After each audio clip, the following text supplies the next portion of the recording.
say, I'll speak for me alone. I don't know if I don't know if I personally ever set a flat rate. My budgetary guidelines were increase the budget by inflation and population growth. And regardless, because one thing I think we failed to consider if we said by is that our goal was tax rate has to stay the same, is there are going to be years where the value of housing goes down. So we still have to plow streets if the value of housing goes down. So for me, like I personally have not tied the budget to tax rates. Just as that clarity of my position. Gotcha. So when you say I'm not included in that part. And it is possible that I have projected that based upon what's happened the last 3 budgets and the guidance that has been given. And so if I'm mistaken in that, it's still going to require us to do as staff some analysis and get clarification from council on what the priorities are. Sure. Right now, we haven't received our projected tax capacity for 2025 yet. We are projecting that it will be roughly 21.3 million. And I also understand that council does not desire to increase our budget by tax capacity. That was one thing that I heard clearly from the guidance, that instead it was a calculation, because I had mistakenly stated that the budget would increase by increased tax capacity plus rate of inflation, and I was corrected in that misstatement.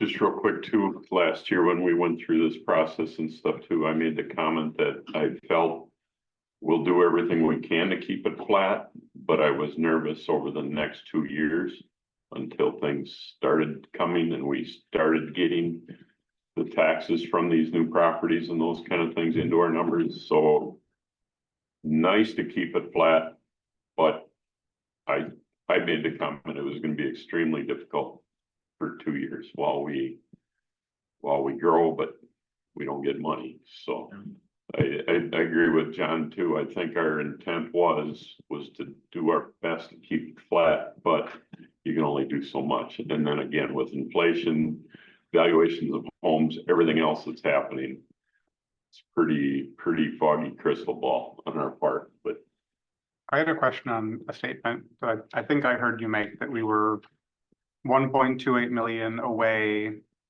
from being able to have the same tax rate as before. We'd have to cut the projected spending by that amount. Is that what I heard you say? Statement. So when I'm looking at the general fund expenditure on page 11 of 11, it looks like it's going up in the second to last column by 1.19 million. So does that mean that we're projecting to collect fewer taxes than we did last year?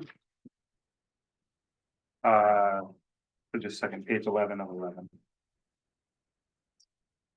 So could you please dial me in on where you are again on page 11? So it's all general fund expenditure, bottom of that page. Yes. There's 1.195 million with a 12.1% increase in expenditures planned, which seems to be less than the gap that you had cited at 1.28 million. So I wrote 1.28 million when we have done some analysis. The updated sheet that you got actually took in, when we looked at PD, there were some overstatements there. So it would actually be 1.195 million. Thank you for. Okay. So those numbers are supposed to be the same. Correct. Okay. Makes.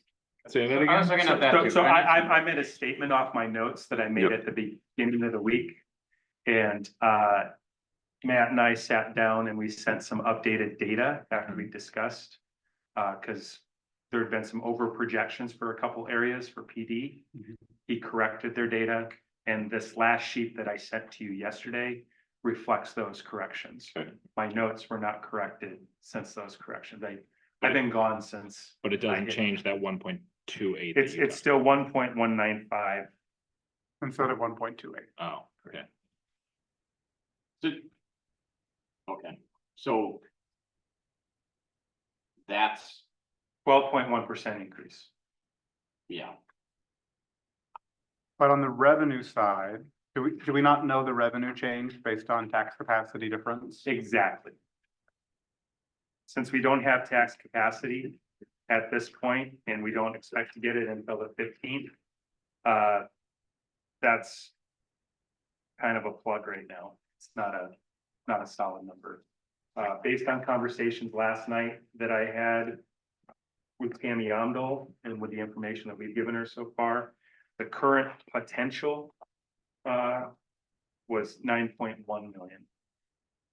Instead of the 8.4 million Correct. on, Correct. you said 9.5?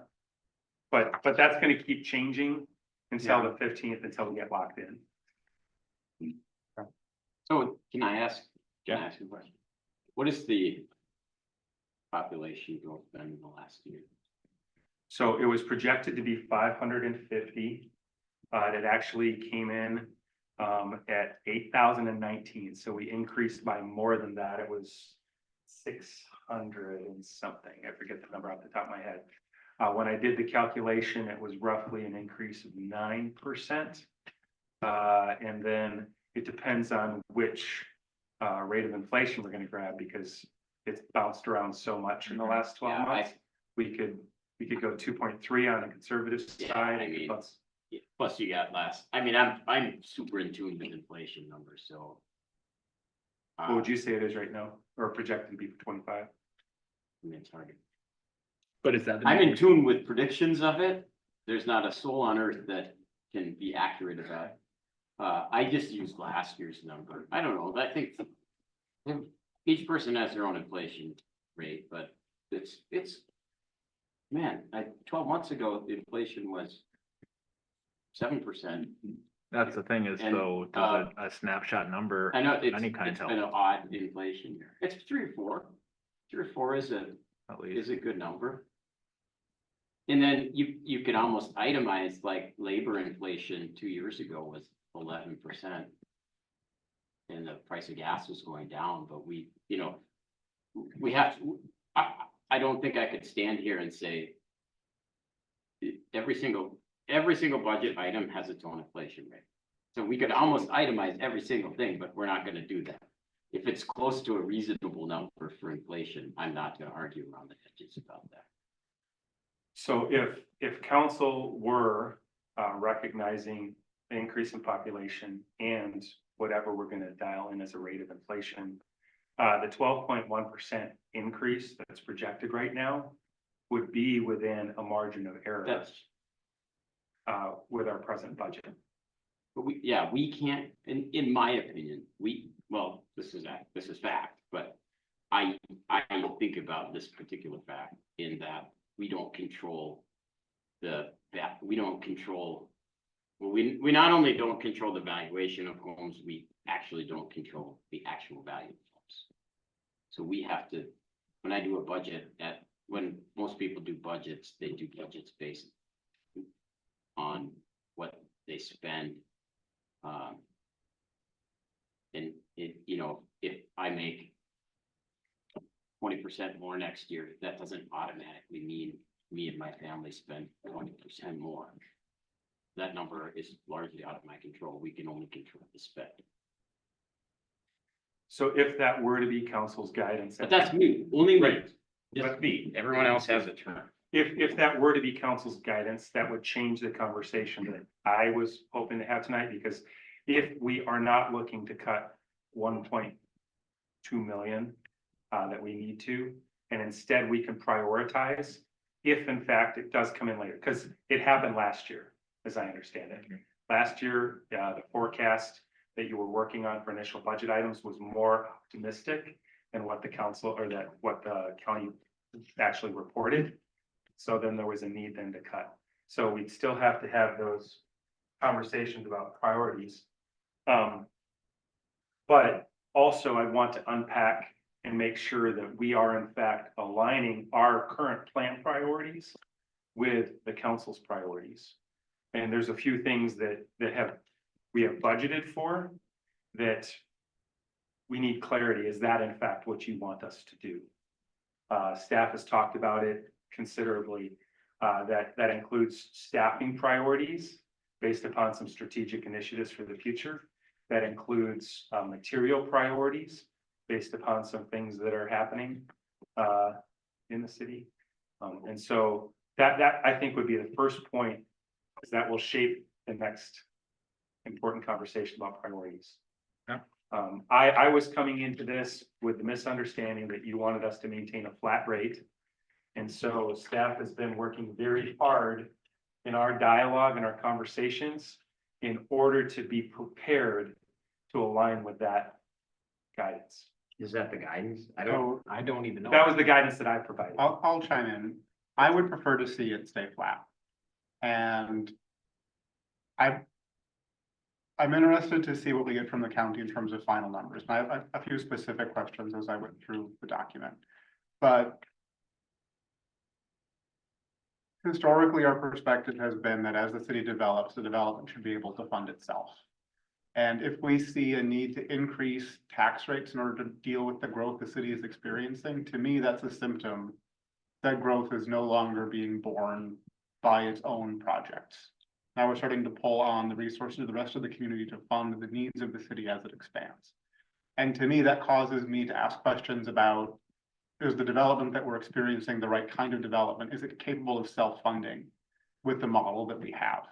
And do we need to reconsider the way that we are allowing development to proceed in order to ensure that it can self-fund, that it continues? If I could add to that, one of the things that self-funding for some of the infrastructure is way different than the maintenance of that infrastructure and personnel. And so as your forecast for your long-term budget, the increase in our community isn't an equal increase. You know, so as we add roads, we can't just have the people that we have maintain those roads. Right. It necessitates more equipment. It necessitates more people. And there are some components of our community that we have an idea of the cost, and we haven't done the analysis on, is that cost similar to the cost that we have? So a road maintenance in Ravinia, is that the same as a gravel road being maintained in the western side of Corcoran? And then it also raises questions about service levels. Some communities that have gravel roads have different service level expectations of their gravel roads than we do. Some communities have different service level expectations of their trails. Then, as we're trying to figure that out, what will ours be? And those service level expectations are also going to have significant budget implications. I don't disagree with anything that you said. And part of what I was trying to get at is the idea of those maintenance costs. Does the incremental next mile of housing impose more maintenance cost than it generates in revenue? And if that's the case, if they cost more to build out and support than they generate in revenue, I think we need to reconsider our development model and how much residential is counted on to pay for the costs of the city. And maybe we need to do things on the expectation side, maybe we need to do things on how much residential development we allow to happen, put some brakes on that and limit it to the rate that commercial industrial is growing, so that we can make sure that we can continue to fund at least at the current level of service. Can I say I agree with that? I think you're allowed to. No, that's where I'm gonna draw the line. Good point. I appreciate you bringing it up there. We can go through all the philosophical beliefs and stuff that we have. I think you already have an agenda on what are the priorities, what aren't the priorities, and then hash it out line by line, which you're talking about, it sounds like. At least a starting point. So, Let's start there, or Okay. we'll never even get started. so we actually, if you just go straight to the memo, that's the easiest way for us to talk through I it. kind of like hearing about some of the philosophical things, Well, I do too, I just just, to hear where Yep. people are at. Yeah. I think that Jay, they kind of look at you as the CEO of the organization. We give you some guiding principles and hopefully we meet. Otherwise, we didn't do a good job of carefully articulating our guiding principles. Well, interestingly enough, this is a philosophical question that we do need to clarify. First thing, key change. We're proposing direct levy to capital funds in lieu of transfers from the general fund. There's a couple. Operationally, it isn't super significant. But from a transparency perspective, it clarifies very clearly to the point that Councilmember Nichols was raising, where are our dollars going? And so if we have significant infrastructure that is requiring capital investment, rather than managing that through transfers, that's not as evident to taxpayers, having it go direct into capital funds. So that's a request. We don't have to confirm it now, but I'd ask you to think about it philosophically. Does this align with the value of transparency that we have? Transfers aren't super transparent. How would this be different than what we're doing today? So it's called out in a different way, rather than transferring it to cover it. That's the biggest thing. So, and then here's how it gives us some flexibility. So say, for example, we are having some pressure because of a lower projected levy. Now, as we're going into a year and we needed to do significant capital investment, now we include that for a bond rather than trying to do it internally and then stop not doing other things. This aligns with what you had communicated about the value of putting people first. So as I'm trying to cut up, what is our operating budget versus what are the other things that we do? So this clarifies, for the most part, that we're trying to get our levy, our general levy, down to our general everyday, this is how we do business. And then as we have other things that we need to do for capital investment, that's in addition or adjacent to it. Does that make sense? So I'm thinking about it from the perspective of a typical homeowner, when they get their one-page letter from the city breaking down what the city's expenses are and what their $1,000 is allocated against. So they would see a specific set of bonds that are part of that list. Is that how that would appear to them? So it would be broken down into debt service levy, general levy, and capital levy. So not quite at that level of detail, but still. Yeah, so the bonds usually fall under debt service levy. But we execute those bonds through capital levy. Does that make sense? Yeah. So, I think a change from history would be previously the pie was cut up by department as opposed to capital and people and this would change the landscape of what it looks like per department because, for instance, public works is heavy capital expenses, the gravel, the equipment. So when you look at it from an operation levy, there have fewer people, but public safety is lower on the capital and larger on the people part of it. So if you have capital extracted from it, you're looking at city operations, that part of it, all of a sudden public works piece of the pie is going to shrink substantially because there are less people, more their capital expenses went to the capital. Public safety is going to look like, 50 or 60% of the pie because it's more people intensive covering the 24-hour scale, but less capital intensive. So there would have to be context provided to, if you're going to change the way it's been presented, instead of just doing departmental, that if you're going to break up capital and people, here's how the people breaks down, here's how your capital breaks down. I think there would probably be context needed for people who are looking at the same document year over year. Yeah. That's helpful. Thanks, Matt. and operationally, it makes it scalable. Like it's a lot easier to make decisions about capital decisions. Are we going to build that thing? Road infrastructure, are we going to improve that thing this year? Versus right now, with it being included in the general levy, we're competing with boys and toys, for lack of a better phrase. What's the downside of making the change? Part of it's optics, like Matt was talking about, making sure that People understand it. so that people understand, because I'll just call this out. It's gonna look then like public safety's budget is an even bigger piece of our general levy pie. So that we need to communicate then that a significant portion of the public works budget then is happening in the capital levy. Let's say we need, if we, today we need to put that in a newsletter, we put it on a website, we probably want to try to get something on that actual.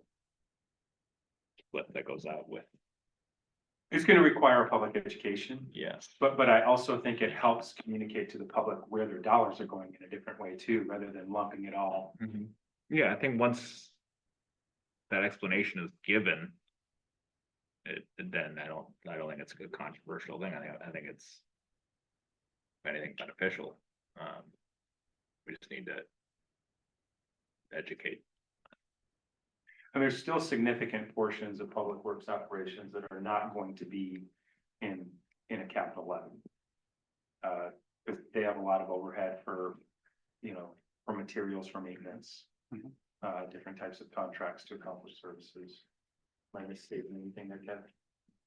No, we're just spread out with the utility funds and enterprise funds, so our costs are more split into different funds.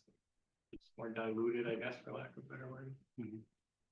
So that was the first one coming out the gate with a philosophical question. If there's any opposition to this idea. No. Not for me. I think we're good. So next, we've had some changes within the administration that has increased the budget. Part of it has been, if you remember, the city clerk position was misgraded for 2 years. That's been corrected. It was misgraded at a grade of 10, and we corrected that back in January, February. The deputy clerk position has been something that we talked about during the restructure, that I think will help us out a lot. The addition of an HR generalist. By the way, we had 32 applicants for the HR generalist position. Pretty excited to have that capacity here to provide that internal support that we've needed. The communications assistant. There's another part within the generally thought of as the internal customer service part that's not in here. It's a different part of the budget, and that could be IT. But that's intentionally in its own budget. So no intern contemplated. In the long-term planning that Tammy Omdal had, there was an intern projected. What's the financial impact of that? 14 weeks. It depends on what the budget point is. Do we have to pay interns? You're not gonna get an intern if you don't pay an intern in this market. I tried think that Great, once. It's crazy to me, but I think he's right. You can't have them do valuable work and not pay them. That's how it was explained to me. If they don't do anything, they can be free. Yeah. Wish that was the case when I was an intern. Yeah. So Yeah, if where they we're come in at and they're looking, it's organizationally, Fine, if they're doing I something. think with as much change as we've had in getting new staff up to speed, 2025 is not the year for us to bring an intern on. I think it's a good plan for the future. After people have got more comfortable in the roles and we've ironed out some of our operational procedures. Because they take care in feeding. Mhm. I started an intern program in Chaska. It was successful. It yielded them an accountant who's now the finance manager for the city of Savage. He was my intern when I was in Chaska. And then we did interns every year that I was in Shakopee for Parks and Rec. Hit and miss. Yeah, And I that's the like- danger of it. I like the idea of it when it makes sense. I don't know. We need to. Like, force it in when it doesn't for, timing reasons or budget reasons or whatever. So I'm fine personally skipping it this year, but I do like keeping it in the back of the mind for future years. I do think is in a nice position to have, and I think we will have interest going forward. Between kids graduating or from Wayzata or Rockford or wherever, I think there'll be plenty of. And I've had inquiries about it in the past, so. And it depends what we're going for. So we've really had kind of an internship with Jackson Shipley. He's been a high payoff hire for us. He wasn't an intern. He was working as a part-time seasonal. But I would submit that he got the experience that would be considered an internship in terms of growing in his leadership responsibilities and then also when you talk internship development type opportunities, I think the police department's both CSO part-time position as well as our reserve program are really good internship framework type opportunities to develop people. And we've definitely seen that age group taking advantage of that. And the CSO part-time position has harvested for us 2 full-time officers who started out in that position and then grew up into full-time positions. Assessing department, I'm waiting for the final to be signed by the county, but I've done it. body looked at it, save us $155,000. Building department. So we're expecting potential chief. So this is conservative. That's what I would say. As we're looking at revenues, my guidance to staff was to go on the conservative side of revenues. It's much better to overperform your projection on revenue side. And then to go the opposite direction on expenses, and it's better to underperform and have less expenses than what you project. And so it's possible that we may have a higher level delivery than our estimate, but based on conversations with staff, that's where we landed in the building department. I have one thing on the building department we should touch on. Go for it. The idea of doing a better job of enforcing existing code requirements within new developments, especially around getting sod and plantings installed on a timely basis. I was in the Amberley development. There are lots of folks there who have been there for a couple months, don't have lawns yet. And the neighborhood next to mine, there's a lot of folks who've been there since April, still don't have any grass. And I don't know if that takes additional people or if we can use existing inspections that are already happening to drive that kind of activity. But I wanted to bring that up in this section since it might have some cost. So we did have conversation about redirecting some staff time in order to accomplish that objective because we recognize that it's a problem. Currently, we don't have the staff hours, but with some of the changes that we're projecting right now, Mike Pritchard, we're hoping to shift some of his duties and responsibilities that would give him some time in order to accomplish this. Could that kind of a process be self-funding to some degree through fees or fines? Well, that's an interesting question. We could probably tie it to an escrow requirement before we do a CO.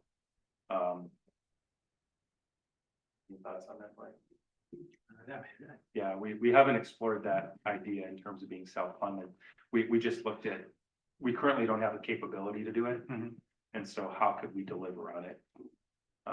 But it's possible that it might actually generate some minor revenue or cost recovery. Did we just talk about this last meeting too? Oh, okay, My question on that is, I made a code enforcement complaint. Yes, Yeah. okay, yes, yes. my question on that is, if I were a homeowner buying something like that, I'm signing closing things and there should be timelines on all of those things, right?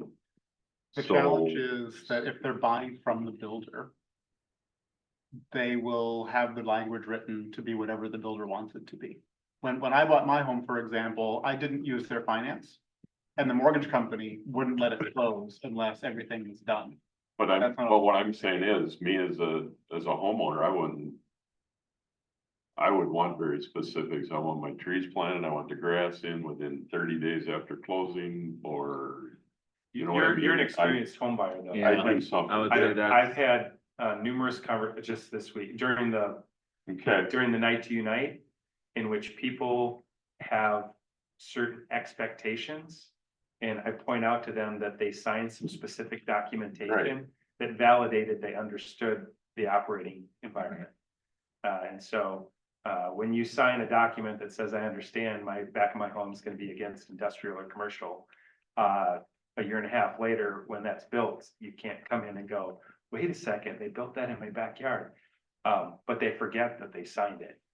Or Similar, they didn't read it. or they didn't. Or they read it, didn't it's read it. Or possible. in multiple people's disclosures, it wasn't in there.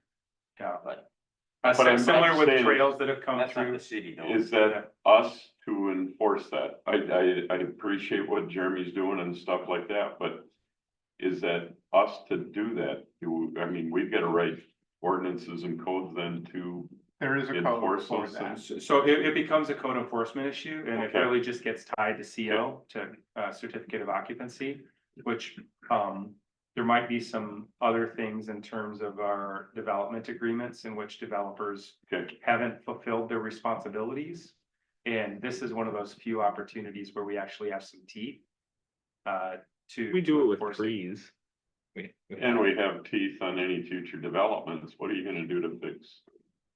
So this doesn't happen again. So especially when it's tied to money. So when we bring up landscaping standards, you know, as we continue to hold on to their money until they've met the standards, that motivates them to cooperate in a different way than to the point that Councilmember Nichols said, we can enforce if they've already got a certificate of occupancy. We can't then go back. It's a lot harder for us to say, put the sod in. Because that becomes between the homeowner and the developer. Did you guys cut when you guys came on board, didn't you cut code enforcement? That was one. We talked about adjusting what we would do in terms of storage. Yeah, front the yard, storage was the backyard big one. storage. We made some code adjustments for that, Yeah, which primarily benefited people outside the MUSA. yes. And this, it did not benefit the people outside of Musa who had to look at junk all the time. Just to be clear about that. Well, So it's kind of funny that you'd want to increase code enforcement now. When, for those of us outside of the MUSA that had to look at junk for years, you wanted to decrease code enforcement when it impacted us. But now you have to look at stuff that you want to. I think some of the changes we I made don't think were, we changed the junk. I think what No, we you changed changed a were, ton of stuff. Anyways, that's not for the discussion, but. So I think it's a possibility, as we have some changes and responsibilities shift to increase some capacity that so somebody could fulfill that obligation. We currently don't have the capacity, but they're developing a plan to do that. Finance department, there was a decrease just because of shifting of responsibilities, roughly $26,100. Future discussion, I've had some conversations with several finance managers in the last week or so, as we're going out to try and recruit again tomorrow. And what is it? Because this is a really cool opportunity. And it's a question of a price point for us and a finance manager. So right now we're going out with the same advertisement, the same price point that we had before. But it might be worthwhile for us to consider with some of the challenges that we've had in finance operations. Do we need to shift our market to someone with more municipal experience with some of the challenges that we've tried to navigate? Rather than being a training ground for other organizations where they come in here at a certain price point and then leave to make more money someplace else.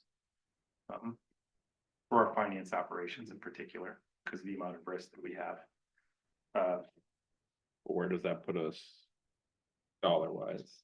So I'm not suggesting that we increase that this year. Okay. I'm just saying, as we think about the future, we'll see what happens with this recruiting opportunity. Mhm. You know, the market's ever changing. I'll be optimistic for today. Is there more to that sentence on finance or No, along with what? oh, There you go. yeah, thank you. You're wrong. I'm looking in front of me. I wasn't looking at. That's all right. Yeah. Okay. So then fire, this is a strategic question. Important to note that it's my understanding that this position, no matter what we call it, the title is less important than the role. And the role would help us with the long-term planning for emergency medical services to include fire. They'd also help us with our fire inspections, to have someone on staff. Important to note that second bullet, our 3 current contracts are all expected to increase by roughly $125,000. And That's. Is that each or collectively? collectively. Phew, And I could speak briefly, if it's okay. Please. The historically, I mean, this is one of those that operationally doesn't matter yes or no next year. Yeah, but we're looking at long-term mitigation of fire costs and having the ability to mitigate. What does it mean 10 years from now if we don't start something now? So the payoff for this position is long-term. So we look back, bring this up to how we got here with this position today. City back in started fire planning in 2016, 2018, brought in, had the study, had the subcommittee in 2019, developed the work plan on what direction do we need to go for mitigation strategies. It's never been about how do we get our own, how do we separate from our partners or anything like that. It's about how do we manage the growth in the fire and medical service so that we can control what those costs or what the burden will be on those agencies. And we can somehow throttle what the impact is to our 3 serving fire departments in a way that helps them continue to be successful. And the city has tools in place to mitigate our dependence on them, dependent on the value that we're getting. And the fire subcommittee work plan that was developed in 19, it paused with COVID in 20, develop what those priorities are as it relates to pre-planning, as it relates to inspections, as it relates to development plan review, as it relates to tactically, do we take on medical because that's depending on what part of the pie that is and what our ROI is on those responsibilities. So as we're executing in that work plan, we are at a policy level have accomplished a lot through those studies, but it's getting to the point where if we're going to begin doing operational and tactical planning, you need the subject matter expert to be doing the data analysis. So that's where it's it's becoming more operational than what my area of expertise would be as it relates to overarching policy. And I know John has a lot of input and a lot of feedback on it as well. This position is really about continuing. We've been collecting data for that analysis and looking at what does fire and medical response look like 5 years from now, 10 years from now, and how do we step into that? So, individually for, that position next year, if it was implemented next year, it would take things off of me and Ryan's plate as far as public safety plan review, some coordination with the fire departments. This would not be a person that is managing the fire scene, but it would be managing the fire service. The challenges with that today are getting the same level of service between 3 different departments. So I wanted to kind of give you the backstory of how it got there and the implications. Those, next year it's really about what that position can do in the long term. And when they begin doing that analysis and putting the mitigation strategies in place based on the data we've been collecting and based on the policy that was laid out. I think the council looked at those steps in, I believe it was 2021, the last time, and reaffirmed what that subcommittee had found. Can I talk about that for a minute, since I was on at least one subcommittee, but yeah. I think I'm a little torn on this because we still don't have directive from council. If we hire this position, we have to really have directive from council on what that person is charged with. And it's really important to pay attention to what it is they're doing. I'm really glad you changed the title of that position. This one's more palatable, I think, to the people that we're gonna work with on this stuff. I thought I could do this, work a lot on this stuff, but it is like, Complicated. it's so complicated.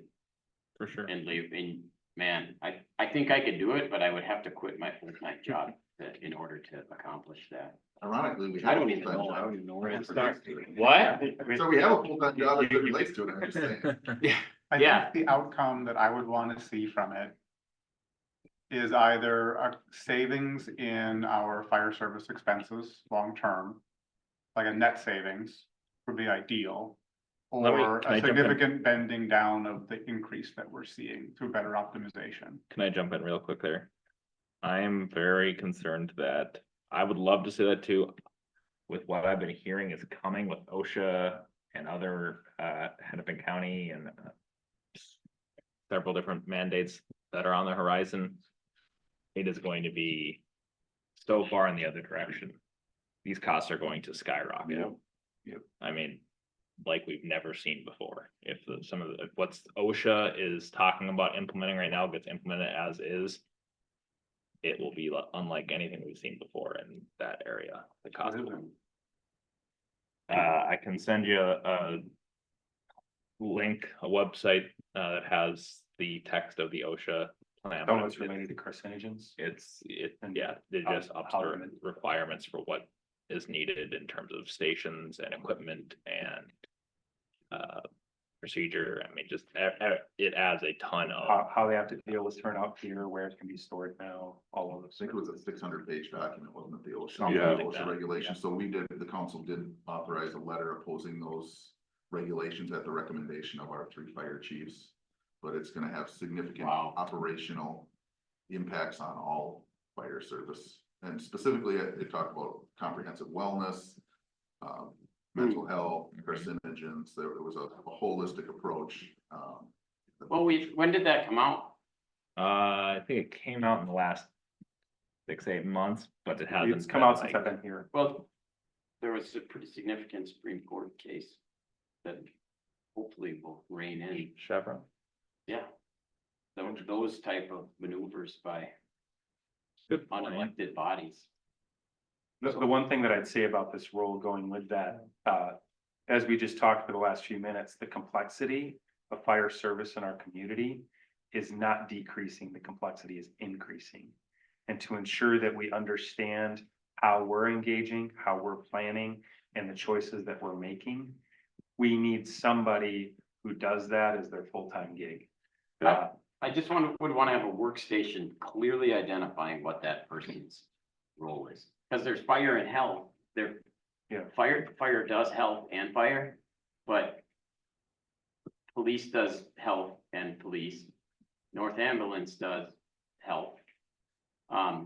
So to a certain degree, it's like understanding the interaction between the 3 entities without a bend in our expectation as a council.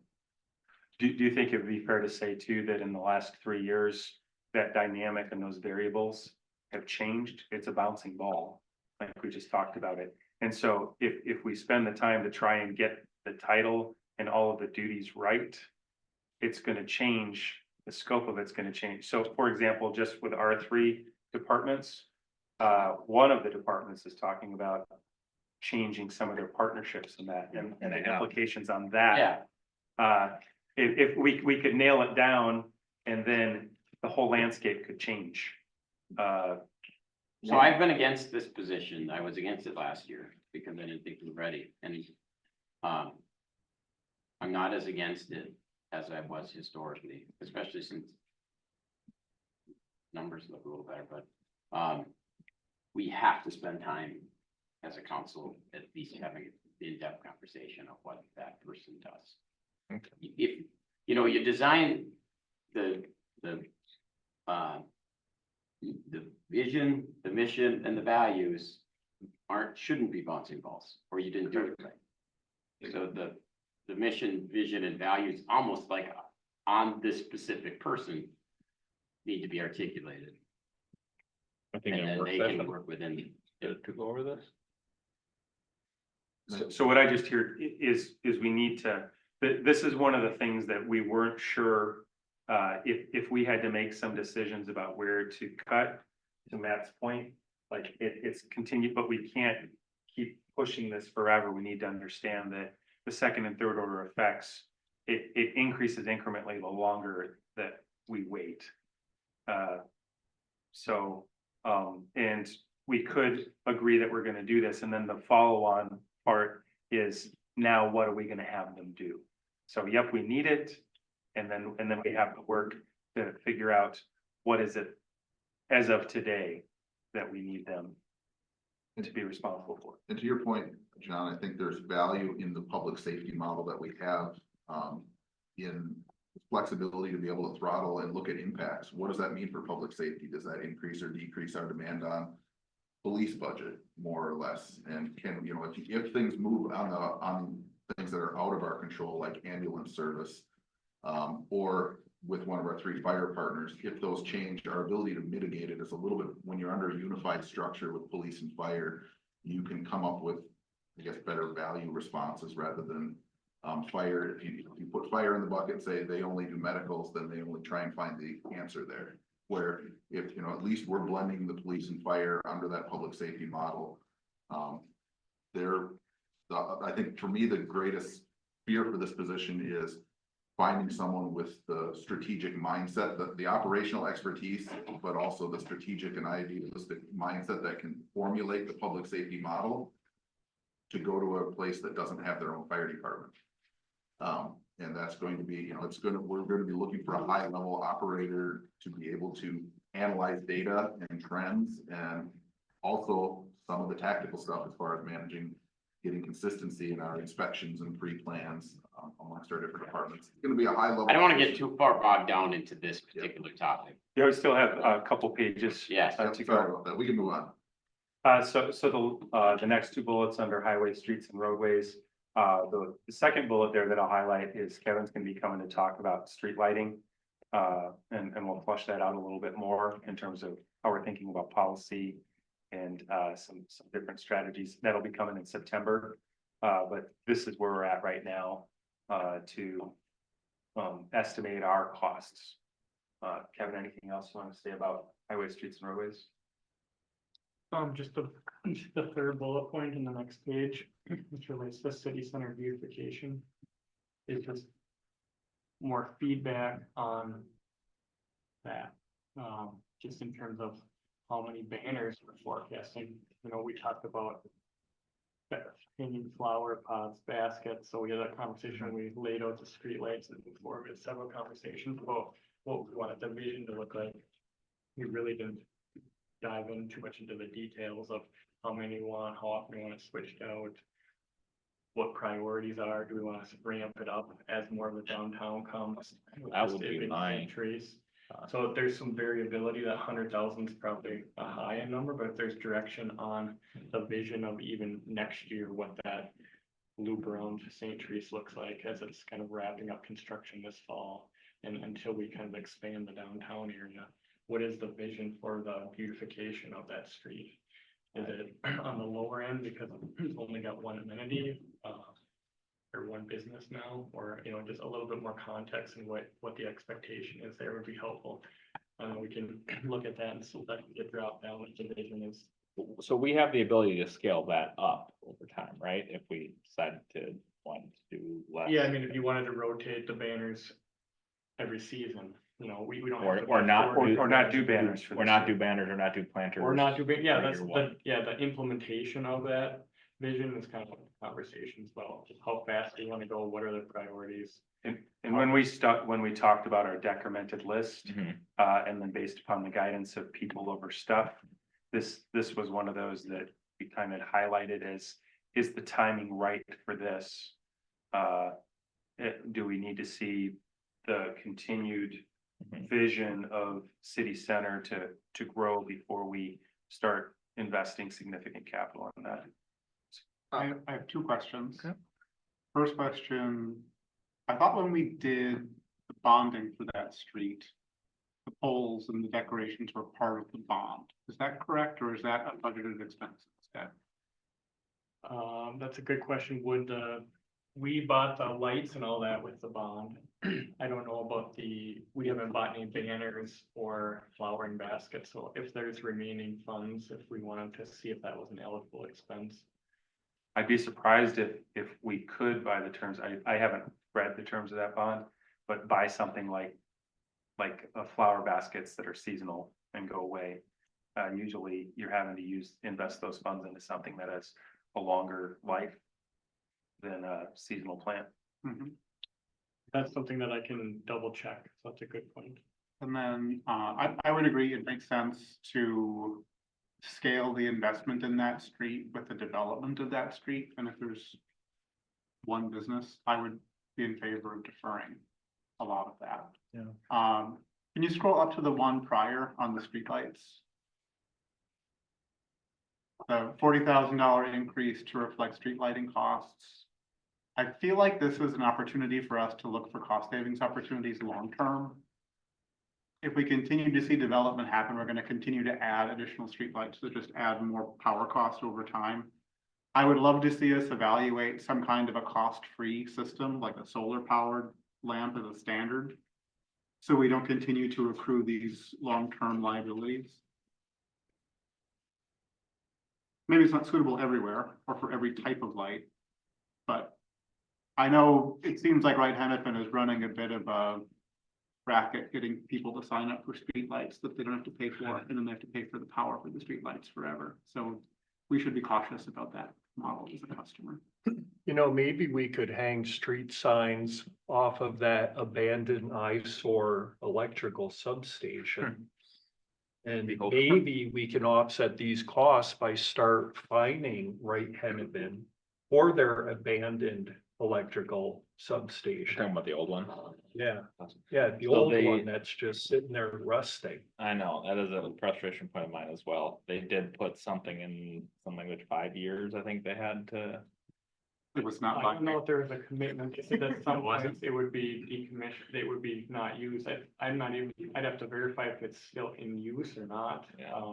Yeah, before They- you they hang did a make banner a from. broad statement that someday it would be no longer in use, I don't know if it is operational today or not. Yeah. Yeah, I. It had come up before, and when we did a quick look, my recollection was that they did have a sunset on when they had to demo the building. That's, Yeah, there's not, yeah, there's that development of the new substation. Random search, but I don't know if that's true or not, but I've seen several like that. have you ever traditional versus solar lights in Yeah. parking lots? Yeah. I will say real quick on that 40,000 number, so the streetlight policy, we talked a little bit about this 9-12 months ago. But that streetlight policy conversation that's coming back at the first meeting in September is really like as we start to take streets, how do we pay for those streetlights? And so it's more of a user conversation. Right now, all the streetlights is rolled into this general line item. We did it, I think 6 to 9 months ago, we did create a streetlight fund. And so that that upcoming conversations about, do we want to create like a user enterprise fund for streetlights that would be applied in some capacity, and that'll be presented in a month. If that gets implemented, that would, if anything like that, that would offset this number. Yeah. I think that model makes sense, but it's still, whether they're paying it directly to the city in terms of general levy, or they're paying it to a utility fund for the streetlights, we're still adding expense to the taxpayer, and it's better if we can add less and still have the same safety and quality of life. on that. The only quick question is, and you don't have to answer today, but if you have opinions on what amenities you prioritize for downtown, if you could email it to Jay, just like I prefer banners over flower pots, or I prefer flower pots over banners, or just. Lots of Vikings flags. That might get lost. I promise you won't get anything like that about anything. But help us guide that vision so that I we do can come back like with a real number. And two things I'd say on banners, coming from a city in which my staff are responsible for rotating the banners. Banners have a shelf life, they get sun bleached, and it's not too long, so, even when you put in the best of materials, it's a recurring cost, it's not a one-time cost.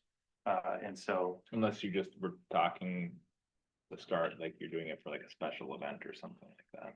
and then we incur some maintenance costs. We currently don't have the ability to put the banners up without renting a piece of equipment. because we don't own a cherry picker yet. And I, we're not projected to have one until 2026 or twenty What twenty-seven. if someone I'd rather has had wait. one? I'd rather wait Equipment 2 or share 3 years before we even consider banners, plantings, those kind of things. I'd rather establish the trees, the landscape, all of those things. We already flipped for an ornate streetlight and Mhm. such with the ability to add at some point, but I don't disagree. I'd rather put it off and let people settle in and things start happening and then see Especially, how much we messed up. for And there public works might be is the way ways it is right that now. we do have some events that maybe they can be the ones who put up banners. So we do have a rodeo. We do have Corcoran Country Days.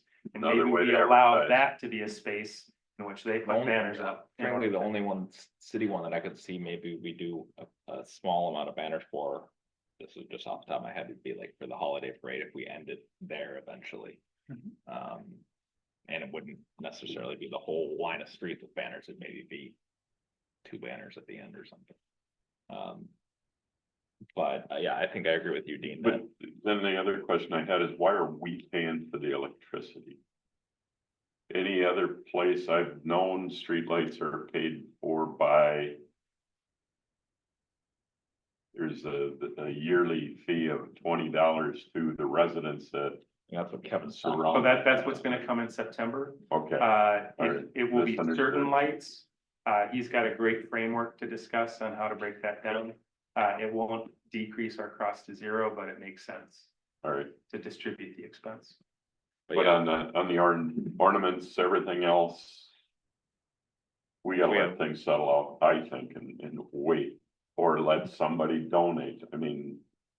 We've got a few nurseries around those kind of things, donate the hanging baskets and do the watering, all of those things. I agree, and I That's think part of- Well, we, Sorry to cut you off. I didn't mean, there's Watering's irrigation okay. up the pole, so watering, we don't have. there is, yeah, but I do think that, I agree with Dean on the holding off, especially as.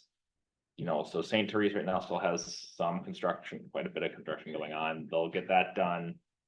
Presumably at some point, the sites to the south will develop and that will be torn up, does it make sense to have the street at its highest level of beautification or whatever, well, half of that area is being torn up for a couple of years? Probably not, I would think. But I do think in the interim, it would make sense to go talk to Heidi's Grow House or whoever and just say, hey, do you have any thoughts on what we could put in here in the long term that would be low maintenance and hard to kill and Mhm. look decent? It might be interesting too, if they would be willing to work with, if we had a memorial program. Maybe somebody wants to volunteer, I wanna do a basket for this person.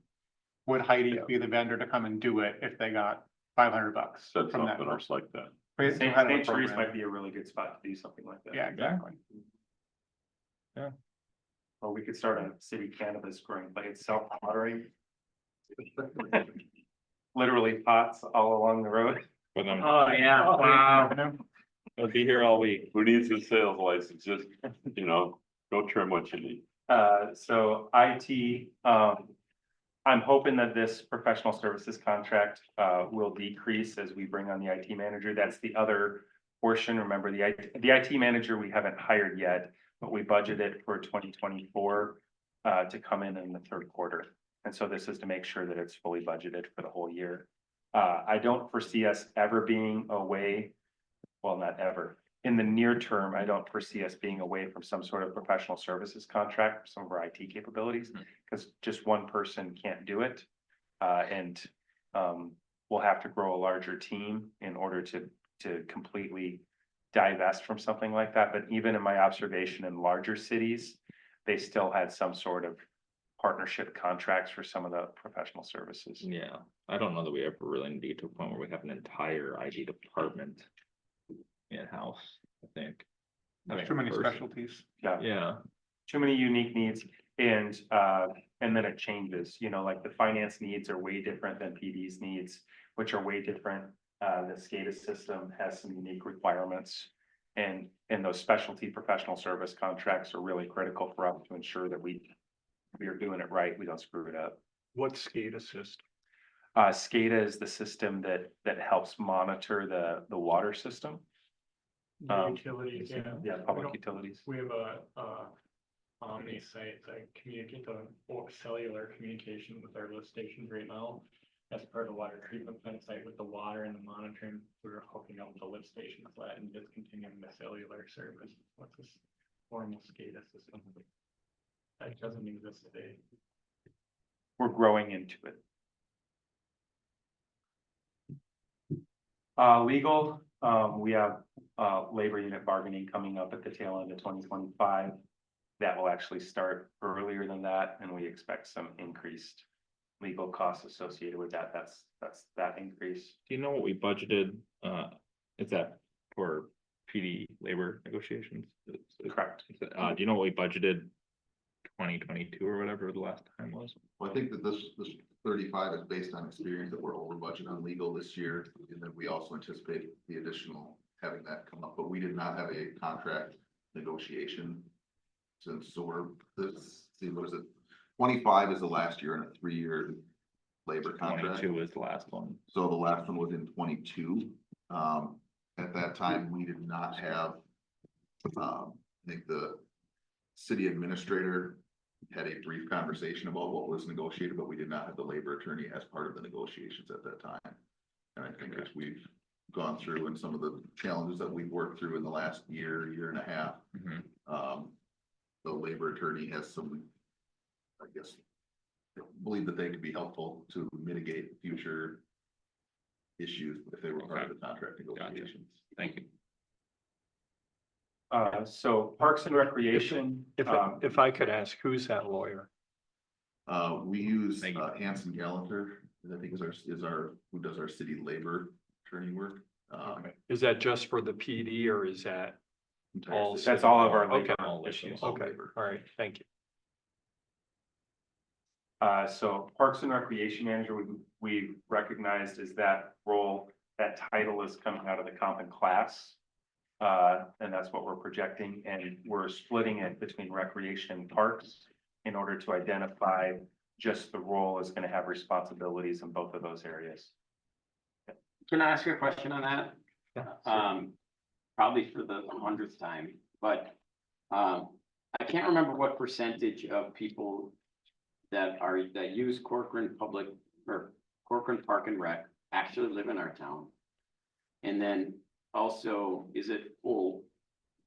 Do we have to turn away people? And then also, can we charge more?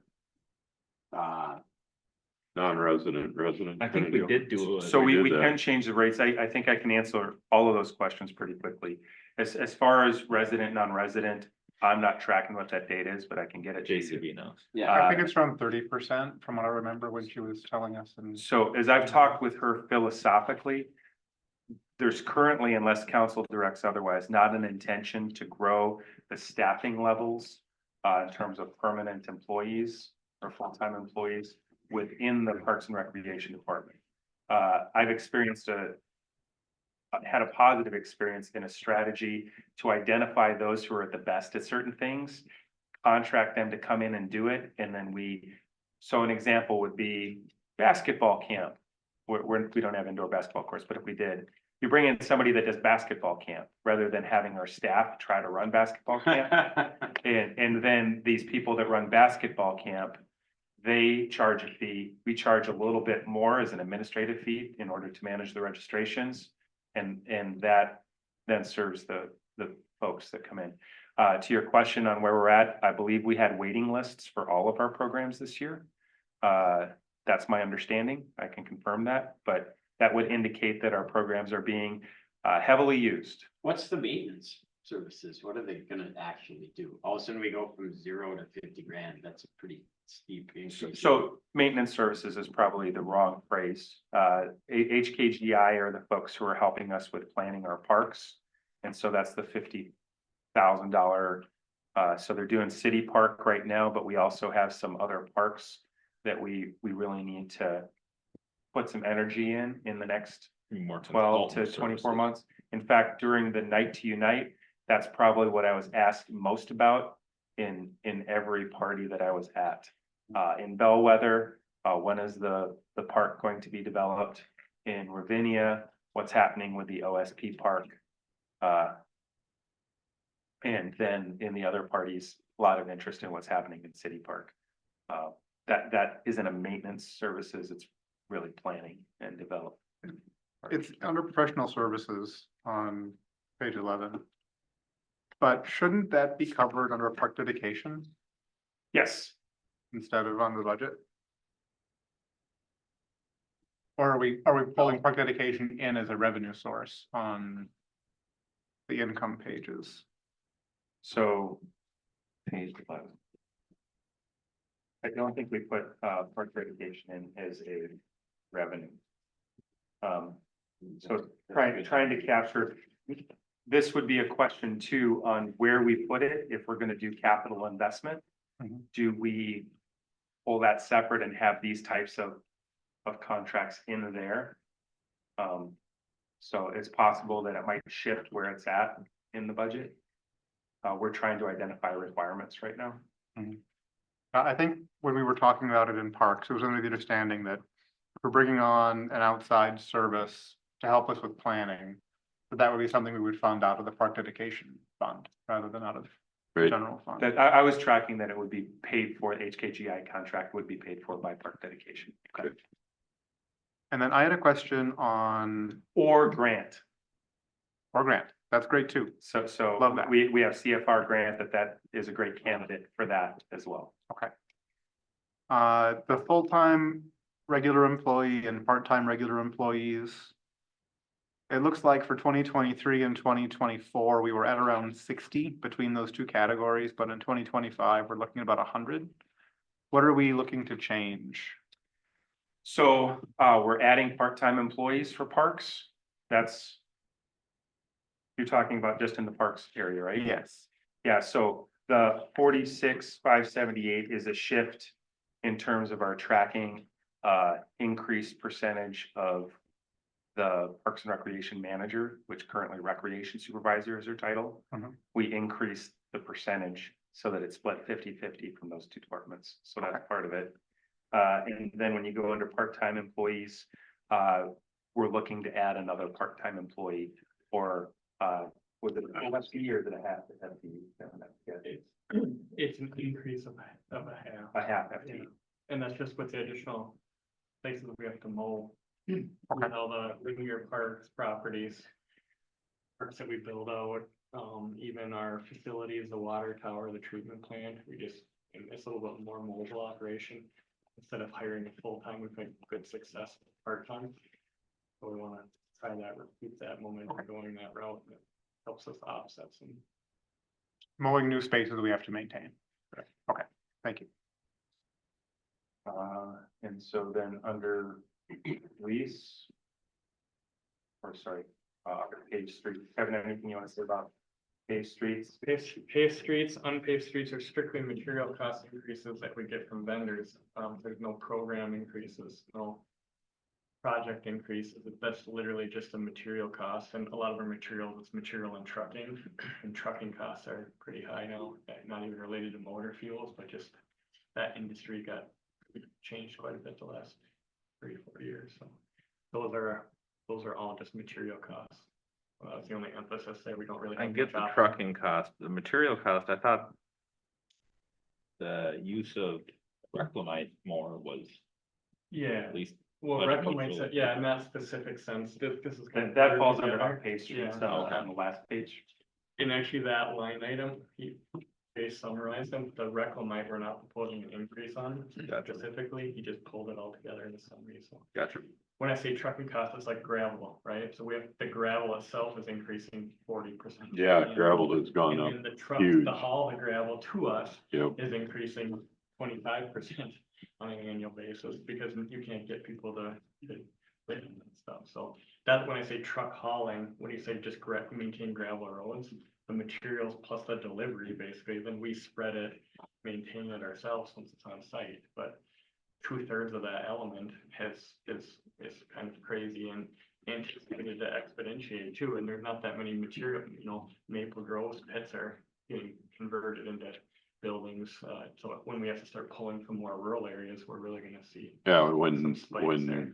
when Hassan changes and stuff, there's nothing else close. Proximity to those pits affects. And it increases our turns Yep. too. So right now it's a pretty quick turn.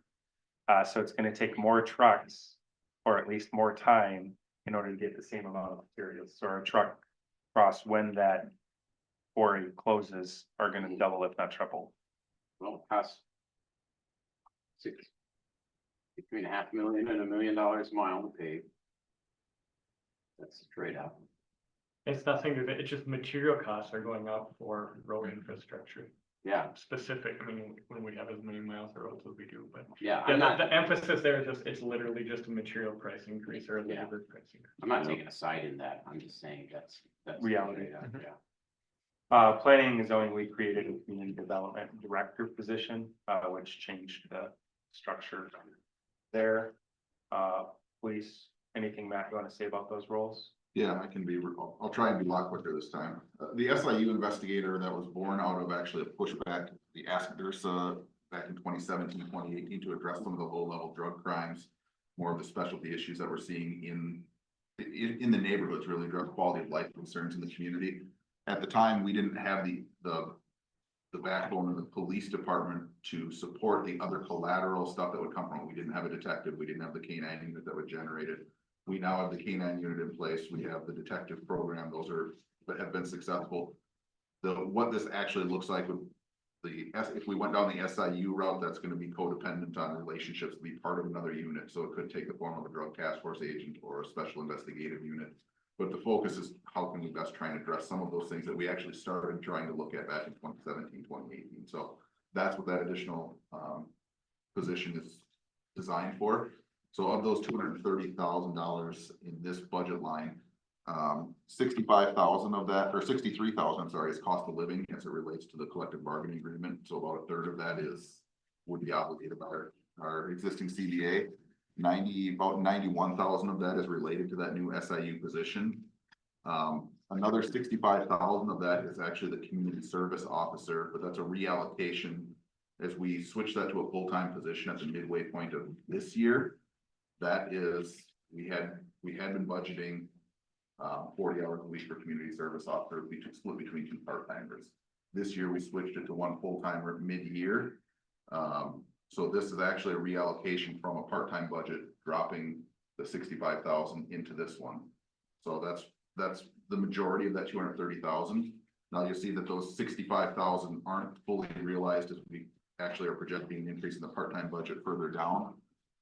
As we're trying to backfill vacation or training requirements, and as those things are continuing to increase, our part-timers are part of backing us up for when our officers are at the mandated trainings. A small part of that was sabbaticals, but we have made that adjustment in this year's budget. I think it was about $18,000 a year was sabbatical coverage. That was somewhat baked in, but as our staffing levels change, we have additional coverages as it relates. It's more tied to the number of full-time staff. So the health insurance is based on projections of number of full-time staff and experience on how many are taking it. The retirement benefits outlined here on that line item, the 53,131, that's formulaic, that's a para contribution, the PERA or pension. So that, the only way to reduce that would be to reduce the full-time employees or the city's para contribution. That's not I wouldn't consider that a Lever we can pull. lever we can pull unless it's with the staffing levels. I think I touched on all of the items in there. So if there's any- Yep, and then the police administration, if you weren't aware, we were trying to find ways to get caught up on our minutes. I'm sorry, I do have a question for the chief. Could you go back one slide, please? Okay, so chief, I know with the SIU investigator, you said that often that position will be kind of a part of other investigative groups. And I know when you have, groups like the Drug Task Force or, internet crimes against children, often there are grant opportunities for cities for law enforcement to be reimbursed for the city's contributions. I assume this does not take into account any potential grants, but that we would be investigating potential grant opportunities, correct? Yeah, absolutely. There's, in that same vein, the drug task force is often, a lot of that was funded by forfeitures or seizures from those units. That's starting to go away. We're starting to see departments that rely solely on the grant funding struggle to keep those investigators because they funded it with the seizures, and as the federal asset forfeitures and state forfeitures landscape is changing, that's becoming a struggle. So we would pursue that. SIU, we again be looking at partnerships, but there's a force multiplier component to that, that there's a give and take that officer would be working outside of our community with whatever group we're able to collaborate with, either SIU or DTF. Conversely, when we're addressing those in our community, we would be able to have that entire unit working in our community. So, Yeah, thank you. And for the sake of time, Mayor and Council, I mentioned this quickly, the minutes that we've been behind on our statutory, we actually hired part-timer under the police technician, someone who has actually been volunteering to do police technician work for the department for a while, also a former Corcoran city clerk. And so she understood how to do minutes very, very well. And she's been cranking them out until she got sick this week. So that's been great. And then there's a possibility that if this continues to be a good working opportunity for her, after we finish the minutes, would just continue on in this role and go back to assisting with PD as she's been doing. So that's been good. And then Kevin had already mentioned regarding unpaved streets, that's really just material costs that we don't have a whole lot of control over. It's what the market's doing. So that's staff's feedback on where we're at in budget development. If there's any other, for the sake of time today, if there's any other feedback from you as I meet with you, or if you want to send me emails so that I can distribute them to staff. Next Tuesday, Northland, Tammy Omdal will be meeting with staff as we have our second meeting for our long range financial planning. And we're expecting to receive feedback from the county on the 15th regarding projected tax capacity for 2025. Sounds good. Thank you. Thanks. With that, I'll entertain a motion to adjourn. I move to adjourn. Second. All those in favor say aye. Aye.